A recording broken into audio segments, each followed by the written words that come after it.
Haleluya. Akuphelela ngeke kwenze njani? Kuyaphupha. Kucrippled. Amen. Yingakho uma sizokhona uJesu, sizokhona uJesu siyamamukela. Lezo bazalwane. Amen. Bese lithi iBhayibheli bonke abamamukelayo banikezwa igunya lokuthi babizwe ngokuthi bangabantwana bakaNkulunkulu. Uyamukelwa. Amen. Njengoba umamukela uyasinikela futhi kuye kwesibili, uyazinikela kuye. Ukuthi uyasinikela kusho ukuthini? Umuntu osinikelile, umuntu ongayinikela abaseyazi ukuthi kusukela manje I don't have a control upon my life. If you are called but you are still controlling yourself, awusengaphandle kokholo.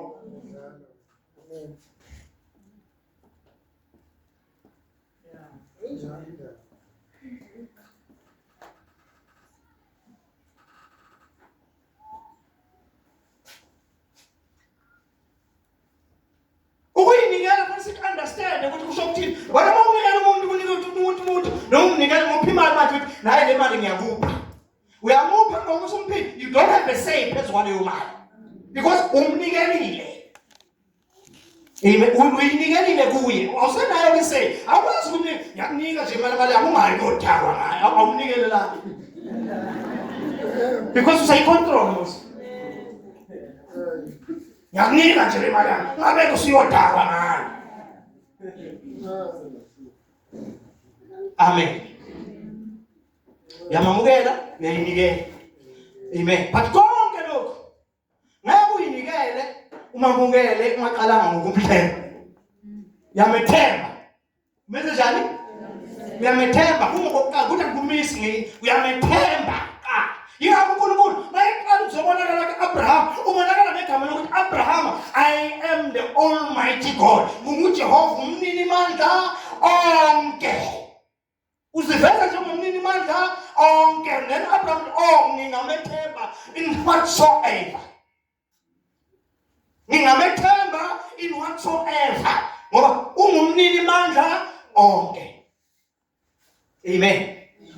Yamethemba, yamamukela, yasinikela, uyamlalela. Uze njani? Uyamlalela. Verse 4. Then ukholwa wakho uma kunjalo, cha uyikholwa impela. Uyikholwa impela. Kodwa uma ngabe ungamlaleli, uhamba ngokuthanda. Wenza ngokuthanda. Amen. Hallelujah. Uyaqhuka. Malibonga igama lenkosi. Siyadlula ke la. So incwadi yamaHebheru kahle incwadi elotshelwe abantu abamaJuda noma ngithi abakwaIsrayeli. Mfanele ngizwe kahle lento ngiyafundisa manje ukuthi iBhayibheli ikwazi ukunderstand. Amen. Inotshela kodwa laba bantu sebekwesinye isimo manje. Sekwabantu asebekholwa. Abanako konke lokho bengikusho. Sebeyakholwa manje. Amen. Hallelujah. So yinakho nje ngoba sebekholwa manje bagxiliswa endabeni yezwi. Bagxiliswa endabeni yani? Yezwi ukuthi banethembe, bamethembe uJehova. Ngoba izwi alikhulumi ngalutho, lingakhulumi ngobukhulu bamandla akhe nobukhulu bakhe, noNkulunkulu othembekile, ongekakushiyo ongekulahle. Limveza nje uNkulunkulu ongancika impela kuye, uncike, kuyancikeka. uNkulunkulu kuyayameka bazalwane. Uyayameka futhi uthembekile. Mawuyame ngaye, ngeke ngelila ngathi awuthi ngudedehele ungubona, kuyosakazeka lapha phansi kanjani. Lalela bazalwane, kule ikhathi namhlanje bekufanele ukuthi sithi masishumayela impela. Sibe nesikhathi sishumayela impela ngoba sisesikhathini la izwi laNkulunkulu likhishwa kwenziwa ngayo indlela ukuthi aliphume bantu.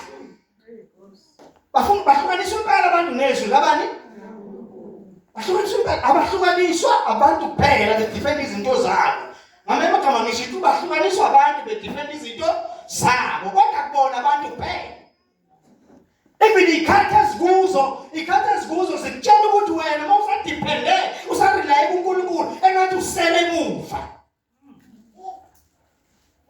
phela manje siphila ekhathini ze-technology. Amen. Siphila ekhathini la abantu bafuna izinto ezinesense izinto ongazenza ama-experiment azo zikhiphe i-answer. Abantu bafuna uku-experimenta everything we are talking about. Bafuna experiment ukuthi le nto le i-experiment imako ezinankulu uma befika kulo bathi how can it be? Ngenzeka kanjani lo? Wena nje uphila kahle hle kunengqondo. Ngenzeka kanjani le? That's why sometimes you find people that hey, now Jesu nisitshela ngaye na uyasidida ngoba sometimes kuthiwa uyise uJoseph, sometimes kuthiwa uyise uDavid, sometimes kuthiwa indodana kaNkulunkulu, sometimes kuthiwa lokho nalokho abembazalwane. Hayi ukuthi bakusho ngoba bengabuzwa ukuthi kuthiwa bayakuzwa but ngoba badefenda indlela zabo abakuzona bafuna ukuthi lento bayenze kuwe ingalethi sense. uJesu angalethi sense ukuthi ungabamukela. Ngifuna ngizwe. Bafuna ukwenza ukuthi ingalethi sense ukuthi kwenze njani ngamabukela. But thank God ukuthi lento esikhuluma ngayo sikhuluma ngevangeli. Amen bazalwane. And ivangeli itself uNkulunkulu uthi lingamandla akhe. Nothing can stand before the gospel. Because lingamandla kaJehova. Amen. Lingamandla kaJehova is able ukusindisa yiloyo naloyo okholwayo. Likusindisa ukhona wonke amaphupho ukuthi lento yethu ayinangqondo, lento yethu ngathi abantu abasanganayo, but amandla evangeli. Amen. Akwenza ukuthi noma nisho njalo kodwa mina ngiyayizwa lento. Njani? Kunomunye wayesifundisa ngelinye ilanga.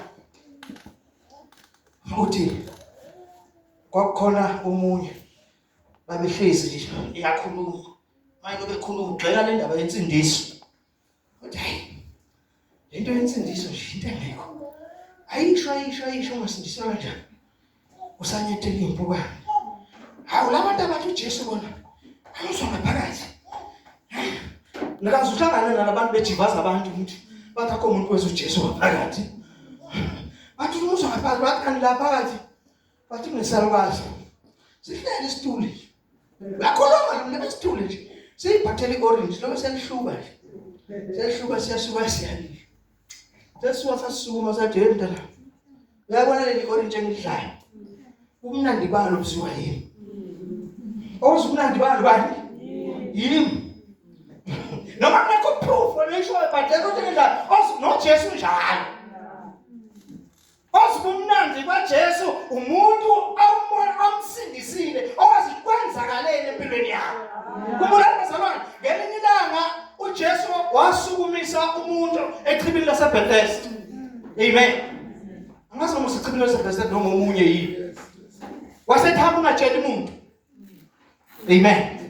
Mabambona sehamba omunye babuya ukuthi ngabe uwe usinde kanjalo wathi angazi ukuthi kwenzakaleni kodwa ongisindisile. Take him to the lakho sokuwenza njani? Angazi ukwenza kanjani kodwa nakho kwenzekela. Ngi evidence. Amen. Uthatha uhlalo lakho kwenza njani? Malibonke igama lenkosi. Now, incwadi eBhayibheli ke bazalwane ilotshelwe labazalwane asebelibambile izwi laNkulunkulu. Bakholwa uJesu lezo bazalwane. Bakholwa ubani? Mina ngikhuluma ngabantu ababekade benendlela yabo yokukhonza uNkulunkulu. Benendlela yabo yokukholwa uNkulunkulu. Benendlela yabo uNkulunkulu abanikeze yona lezo bazalwane. Hallelujah. Hallelujah. Indlela yomthetho. Indlela yami? Manje indlela yomthetho ngisho indlela yencwadi ezinhlanu zeBhayibheli. Zokuqala uGenesis, uExodus, uLeviticus, uNumeri, uDuteronomy. Amen. Amen. Uma ubheka le ncwadi incwadi zibheke zikhuluma ngendlela uNkulunkulu abebanikeza yona ukuthi uma bemkhonza mabeza kuye bayoza kanjani bayomkhonza kanjani. Amen. Bayomkhonza kanjani uma beza kuye ekhuluma ngaloko nje. Amen. But siyazi ukuthi iBhayibheli lisifundisa ukuthi umthetho uyisithunzi sento ezayo. Amen. Hallelujah. Zonke lezi zinto noma ngithi zonke lezi zinto ebezikhonjwa kwi-Old Testament nezabazalwane bezimfanekiso kwento enjani ezayo. Kahle hle beziyisithunzi sento ezayo. Manje uyabona ke uma kuza umuntu esongena endlini before ngene isithunzi sakhe sawuyazi ukuthi kunomuntu onjani ngoba kunesithunzi esenzenjani esingenini. Already you know ukuthi khona umuntu ozongena, but uma isengena umnikazi wesithunzi uyasusa amehlo kuphi ubheke ubheke umnikazi wesithunzi. Amen. So zonke lezi zinto ezikwi-Old Testament besilayezela ngoJesu ozayo, zimdescribe zimchaza ukuthi unjani lo ozayo. Amen bazalwane. Let's take for instance sithathe nje okuncane bazalwane ukuthi ngiprove lento engiyishoyo. Amen. Hallelujah. Malibonke igama lenkosi. Amen. Hallelujah.